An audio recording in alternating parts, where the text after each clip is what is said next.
All right.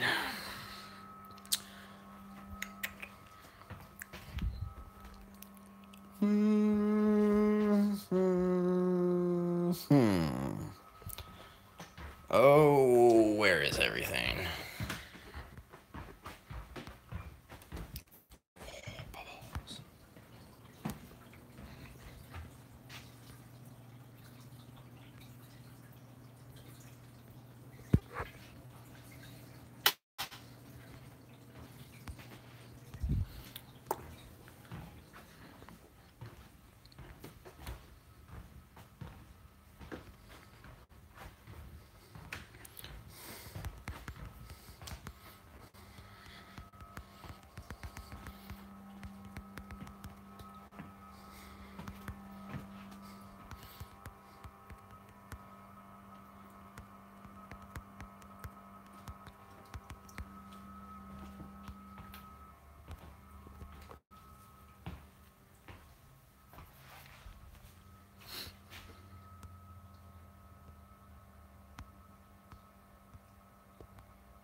What is going on here?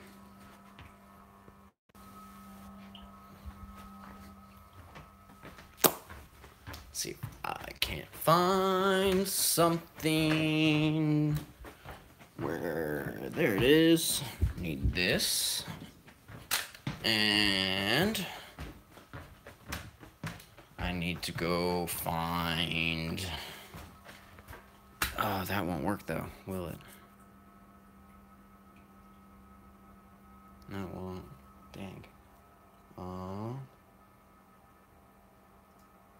We'll do this the old-fashioned way.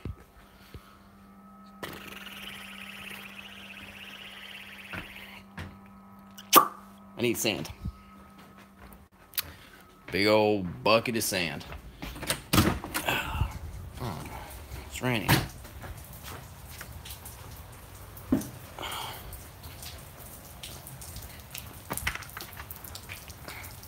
Oh, big old bucket of sand.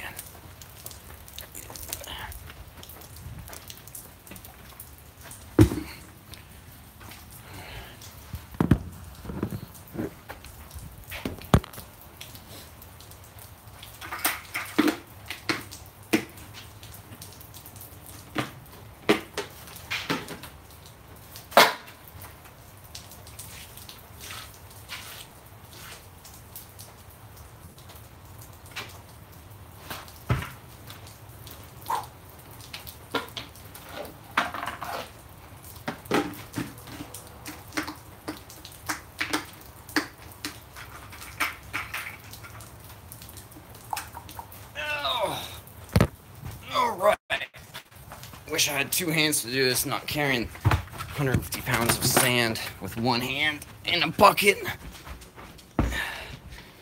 But whatever works, right?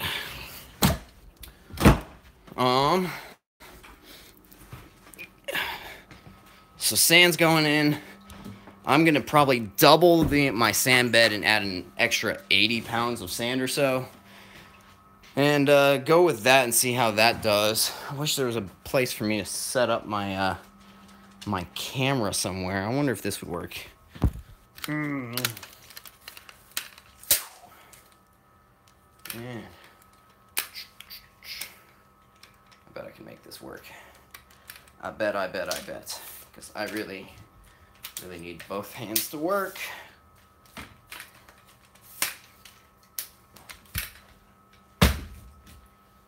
And it's not great, but she'll do. Maybe. Gotta get it level. Boom. Perfect. All right, beautiful. Let's see. What do I need now? I need my step stool, which I have no idea where it's at because everything's lost. Probably need to get more salt, and I need to raise the salt a little bit more, but maybe not too much. I need to get this sand in there, which is going to make a huge mess. I'll cut off the power pump to do, or the pump, while I do this, where'd that go? Oh, dang. Way back here. Barely could reach it. All right. Oh. Way too much stuff everywhere. Oh, what? Okay.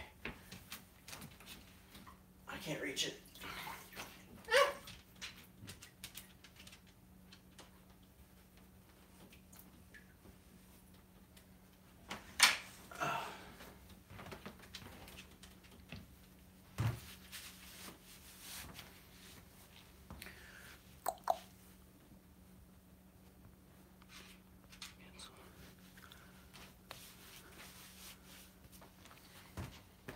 What you doing, Spinner?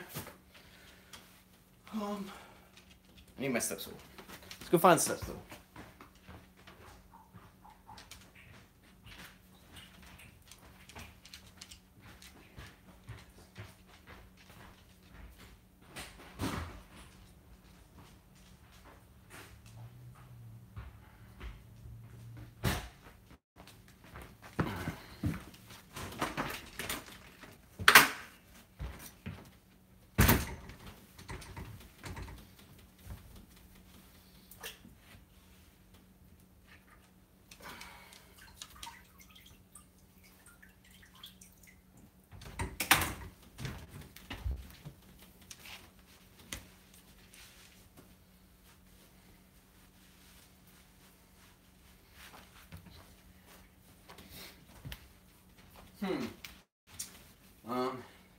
Sand. How is going to be the best way for me to get this sand back in there? Dump it, probably.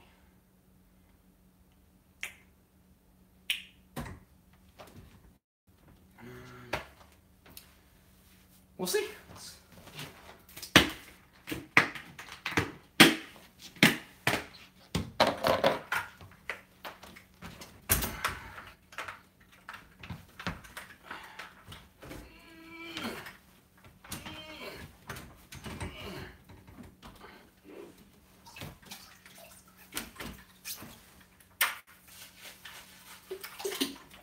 Oh, water in my eyes.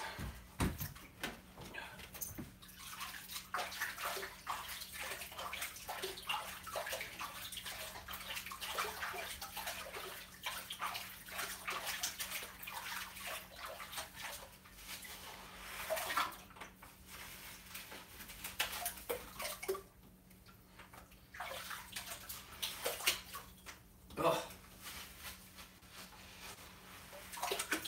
Stuff stinks. That's what happens when you take sand out of water that's been biologically active for a while, is any nutrients built up in it start decomposing. So that's why you really don't want to reuse sand.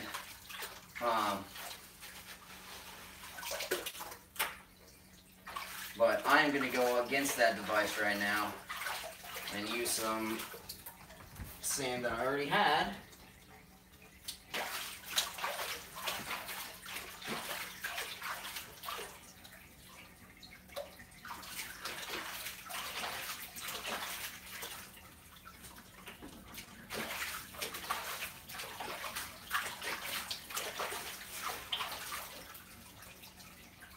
Perfect.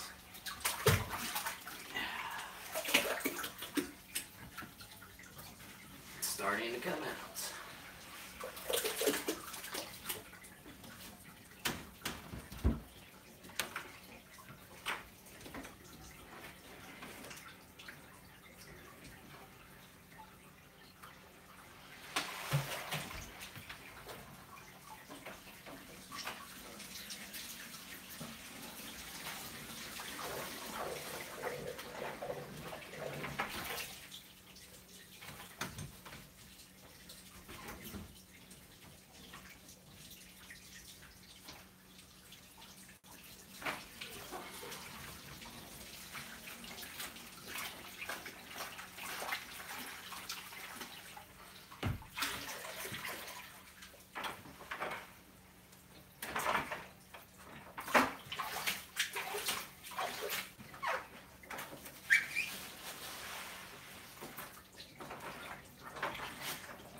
just like that, we got sand in the tank.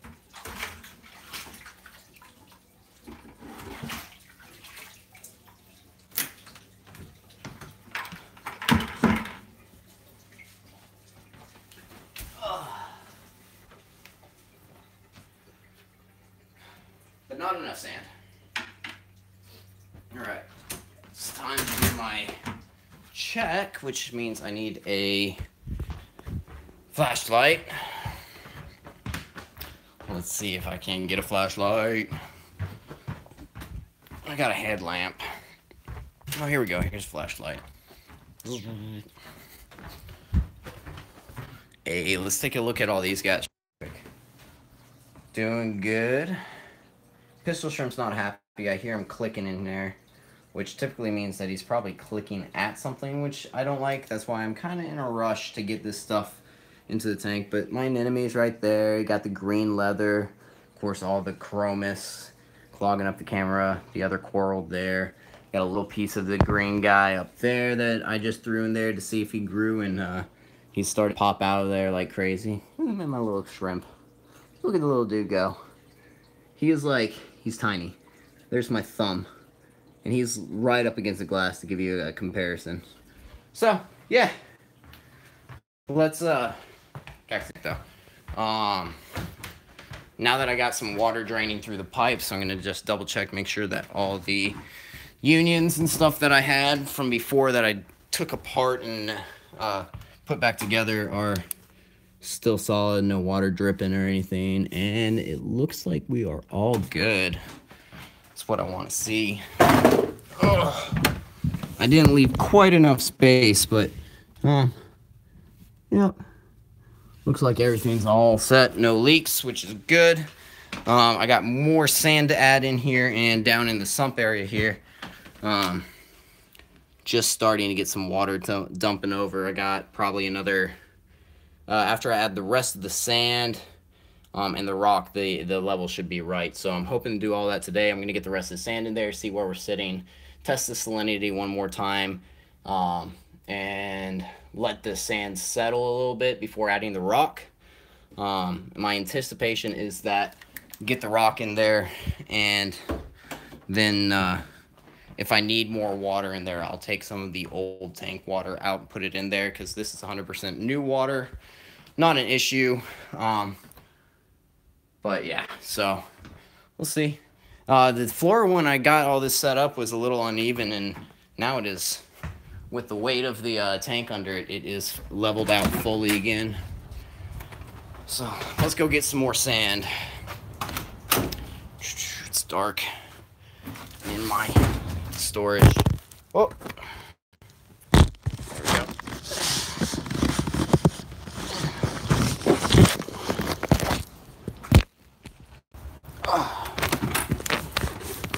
Oh.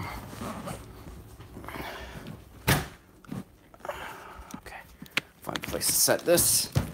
Get the camera set back up.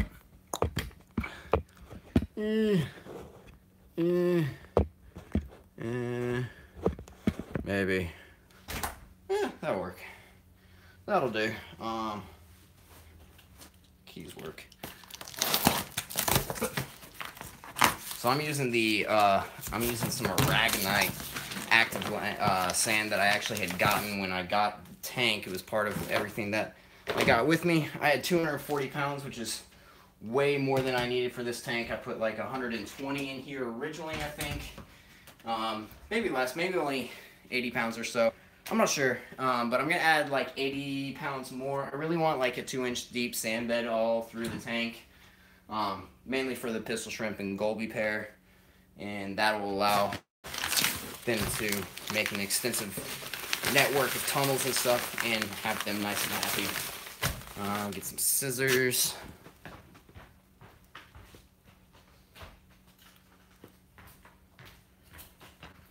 Alright, got some scissors here.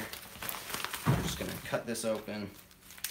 And what I'm going to do is I'm going to get this sand in here, and I don't want the big particulate matter in there. Preferably, I would like to keep the smaller particulate matter, just to have that really clean looking. So I might sift the sand. I haven't decided yet. I'm going to let the tank clear up before I start adding the rock in and determine whether or not it's going to be worth it. And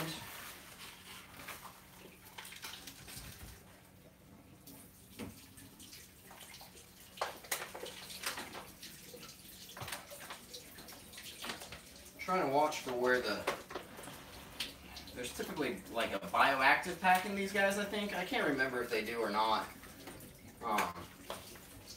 Some of them do, some of them don't.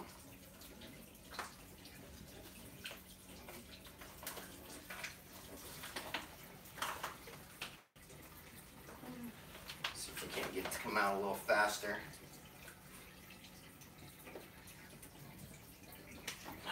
Scoop it up with water. Pour it up. There we go.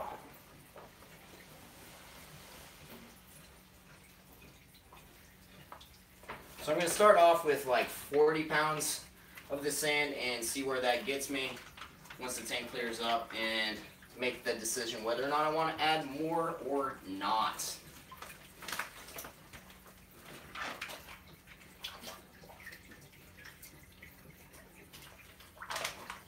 My main goal for today, though, however, is just getting the tank up and running, so I can start working on getting the water clear, getting all the parameters good. I'm putting in an order for some more salt because I only have one bag of salt left, so I'm going to have to use a little bit more than likely, to bring the salinity up the rest of the way. We're sitting at 33 parts per thousand right now, which is fine for the fish tank and for the fish and corals and everything, but optimally 35 parts per thousand is what I'm looking for, and what I will try keeping it at, or as close to it as I possibly can. Yeah, it's quite a lot of sand. That was adding only one more, and I got this one here, and I got another box of this in my garage, and I got 2 more boxes of this sand, so a total of 80 more pounds at my storage unit. So I got more than enough sand to do all of this. It's just deciding how much I actually want to do.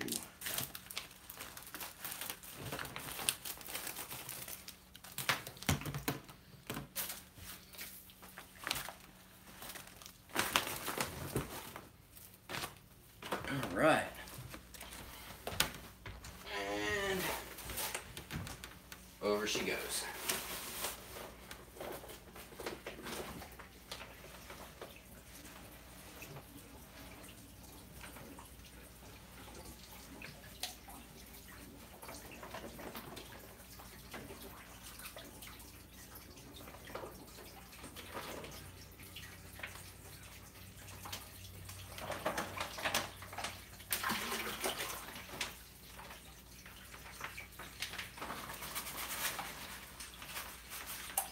There we go. All right.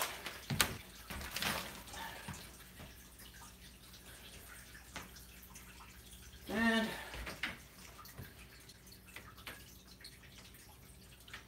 let's see if I can't just level it out a little bit with my hand without sand.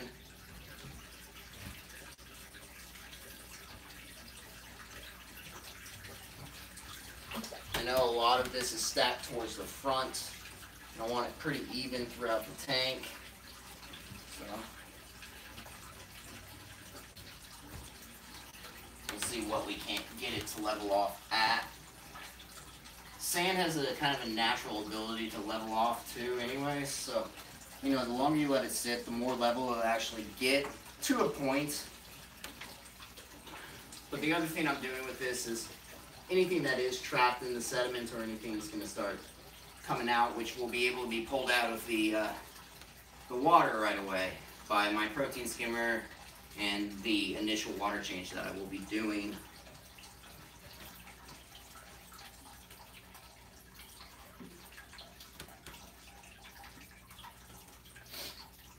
And I think that's going to be pretty good right there. I don't think I'm going to need any more sand than those 40 pounds. Like I said, I had brought a whole nother box of it, so 80 more pounds or 40 more pounds that I could put in there. But that's about the depth that I'm looking for. I don't want to go too deep. You go too deep, you're going to have anaerobic bacteria that if you have sand sifters or anything, if they stumble into it, they can either get killed immediately by it, because typically they're high in ammonia at that point. They're actually denitrifying the ammonia, turning it into nitrogen gas. It allows it to bubble up from the sand bed and escape the tank through the surface disturbance on the water. In the really large systems, yeah, that's why a lot of times you will see a sand bed filter. Basically, it's just a giant filter that water's forced through, and an anaerobic bacteria through there to allow the denitrification to actually occur. It's harder in smaller systems like this. It can be done, but at the efficiency that it would provide for the tank, it's not really worth it in long term. The deep sand bed, I'm going to have plenty of like Naceri snails, and I have my sand sifting star that's still doing really good, that will take care of most of this stuff. Now, that's one of the reasons why it's so important that I take my time before adding everything back in there, particularly for the starfish and any of my other fish, really. Starfish particularly because of how sensitive they are. The salinity and all the parameters need to be as close to the same as possible. And of course, when I'm getting ready to put all those creatures back into this tank, I will do a long acclimation period for them, upwards of 4 hours or so on a drip acclimation altogether, just to give them ample time to adjust back into the water. And I'm not putting anything in this tank probably for as far as my fish or critters or anything for another 24 to 48 hours to allow the water time to become clear again, verify that the salinity is not going to fluctuate anymore, and make sure that there are no nutrient buildups such as the nitrate, ammonia nitrate or nitrite. So I want to make sure that everything stays alive. That's the important thing. But yeah, so I'm gonna let this be now. It's I got more water needed to go down into the sump before anything can be turned on. I've actually changed my sump up quite a bit. When I took it down, I was running a mechanical filtration. My mechanical filtration on any tank that I've ever owned honestly becomes more of a hassle. Mark Callahan, Mr. Saltwater Tank TV, he made this point, he's made it many times, that if it's a hassle or a burden for you to do, you'll find any excuse not to do it, and that's exactly what mechanical filtration is for me. There's just no good way for me to do it. I'm bad about doing it on a regular basis, and if you are good about doing mechanical filtration rotation on a regular basis, it's a great way to get nutrient export. I'm just not. I would leave my filter socks in there for a week and a half, 2 weeks, and really if you're not changing them out on a minimum of a weekly basis, you're getting that nitrate into the water anyways. Let's see. Yeah, so that's actually one thing that I'm doing. So let me see if I can't get the light on down here. Yeah.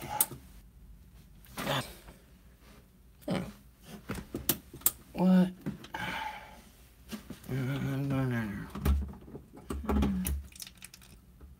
There we go. Okay.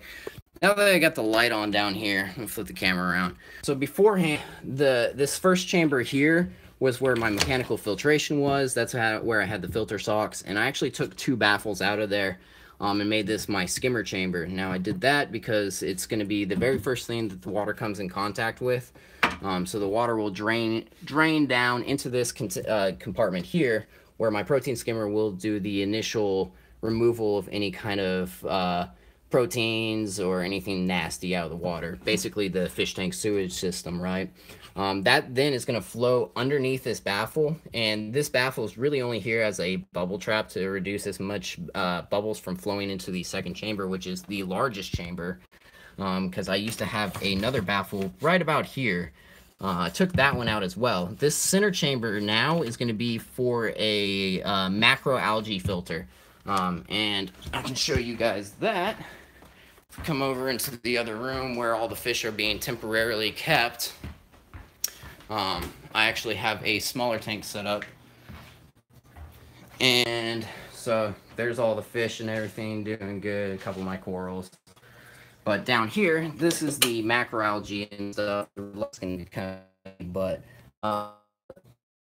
then I got probably, you know, maybe a pound or so worth of macroalgae. It just grows in this really, really thick mat.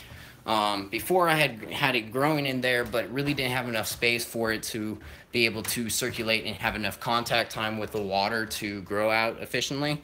So that's one of the things. By essentially tripling the size of what that refugium is going to be, it'll help export nutrients faster by trapping it inside the plant, at which point when it gets too thick, I can physically rip a portion of that out and let it keep growing. So that's what's going to be down there. I'll have some rock and stuff in there too, just to help increase the bio capacity of the tank overall. But yeah, so from going from a 5-chamber sump, which the more chambers you have, inherently the more work you're going to have to do to keep it up, I'm going to a 3-chamber, which will be virtually no maintenance on my part. I'm not going to have much to do. Yeah, the culling of the algae will happen not that often, especially right now since I've made the size so much larger. It's going to take a while to actually fill out. I will let that thing get completely packed to the top where there's just no more room for algae to run. And of course, I have the glass plate. I got the glass plate of glass on here that my light will sit on there to light it. And of course, I use that red light because it helps the algae grow faster. And I'll actually put that on a timer that will be on the opposite light schedule of the display lights. The reason I do that and why you would want to do that on just about any tank that you have a refugium is when you have your lights on, there's photosynthesis happening inside the tank amongst the macroalgae, phytoplankton that's naturally growing in the tank, along with your corals and stuff that are doing photosynthesis. And then when the lights go off, all that stops. And then the refugium light will kick on, and that continues the photosynthesis in a different area. It's important to do that because photosynthesis is causing the stability in your pH in your water, which is probably one of the things that fish and corals are most sensitive, particularly corals. pH is a parameter that you want to be as stable as you possibly can for long-term success. So yeah, having them on opposite light schedules means that the pH will stay stable. And it's also important that you don't just leave the light on there 100% of the time, which is what I have done previously, due to the lack of ability to add a timer. With me moving and getting the tank reset up, I will be able to implement that timer and do it. So it was on 24/7 out of necessity before, where now I'm going to be able to actually have it on a timer. So that will help increase the overall stability of the tank. Again, like I said, the refugium will take probably a better part of 3 to 6 months to fully populate again, but that refugium also offers a great place for microorganisms to populate and reproduce, such as copepods, amphipods, phytoplankton, all that good stuff will be produced in there. That's also why I put the refugium after my protein skimmer. The protein skimmer has it definitely, because of how it works, the protein skimmer will pull those those copepods and amphipods out of the water that would potentially be feeding my fish and my corals. So putting the refugium after that means that the water still gets filtered with my protein skimmer to its full capabilities, but then the refugium can populate those little micro critters and let them get back into the tank. A lot of debate has gone on whether or not the pumps kill those things. If you look at how small they are and you look at your pump, the likelihood that you're going to get a bunch of them chopped up is relatively low. And even if they do, if you have corals or any kind of small filter feeding animals or fish that can, like wrasses or dragnots, all of them, they're going to eat the copepods anyways. They're going to find those little remnants of the ones that do get cut up, and they're not going to go to waste anyways. So this is, been a big change for me, and we'll see how it goes. I'm still going to be running my 2 main pumps. We'll probably be updating my reactor pump in the future and making a new manifold. My intention is to actually plumb a garden hose attachment that allows me to pump the water out of my tank side, so it's minimum work on me when I'm doing my water changes. At this moment, I have to drain the tank in a bucket, carry the bucket, and put it back in. It's just yeah, it's a nuisance. I don't want to be doing it. So, yeah, as far as what I got to get done tonight still, I'm probably going to get the lights set up and get the controllers all working again because my previous light schedule was really long. They would come on at like 9 in the morning and they would ramp up for several hours and then they would finally turn off at like 10:30 at night. It's way too long of a light schedule. It's good for the corals, but it's also good for algae, and so doing a minimizing my light schedule will really help the algae that I will encounter in the tank otherwise. So I'm going to try getting that going and getting the tank as close to ready to go. Like I said, I was going to let the tank settle and kind of balance out for a couple days to make sure everything's running right, with me using the old sand that could be introducing potentially quite a bit of ammonia and everything into the tank. So as soon as I get the tank turned on and running, I'll start adding the macroalgae back into there, and hopefully that will take out a lot of that nutrients, depending on how it goes. What I miss you, Nate. I'm glad you chipped in. But yeah, it's going good, and I still have a ton of other stuff to do. My fireplace is a disaster. There's just stuff everywhere. I mean, I got a chair on a couch. I got boxes inside of boxes, and boxes next to boxes. And yeah, this room is gonna be my favorite room. This is my study. This is where I got everything set up, but I'm going to be setting up. This tank will actually be changed around and be permanently set up. I got some cool plans for this guy. And then I want to add two 60-gallon tanks in either corner, more than likely, with a long tank in the middle that's going to be nice and shallow. That will be used for a frag tank, so as these corals start growing out, I can be cutting them and propagating them into new colonies. But all that, like all the tanks and everything, I'll actually be building from scratch myself. The 60-gallon tanks, I'm certainly going to be using glass just because of the availability. For the frag tank, depending on the size, I'm probably going to use acrylic. It'll be a little bit more expensive, but since it's going to be housing some pretty valuable corals in the future, it's going to be best because I can do some closed loop circulation pumps and drill the tank easier without worrying about compromising the integrity of the glass. So yeah, that's coming down the pipe in the future. It's gonna be a little while though. I got to recover from all the craziness that's been going on. Oh wow. My lights that I have underneath the tank here, I was pouring the sand in, got all sorts of water on them. See if I can't show you that. Maybe, probably not. Not without dunking my phone in the water. I don't think I want to do that right now. I don't need to buy a new phone. I would like a phone, but I don't need to buy one.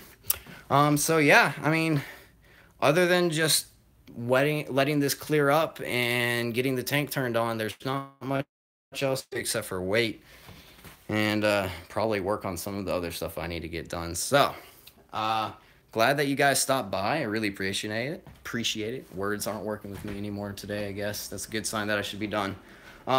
Throughout this build process, though, I'll be making some videos that will be posted on my YouTube channel, and I will be making regular photo updates on my Facebook page, so if you haven't seen that, go check it out. It's the flannel fish. You should search it and find it right away. And yeah, hope to see you guys around. Take it easy.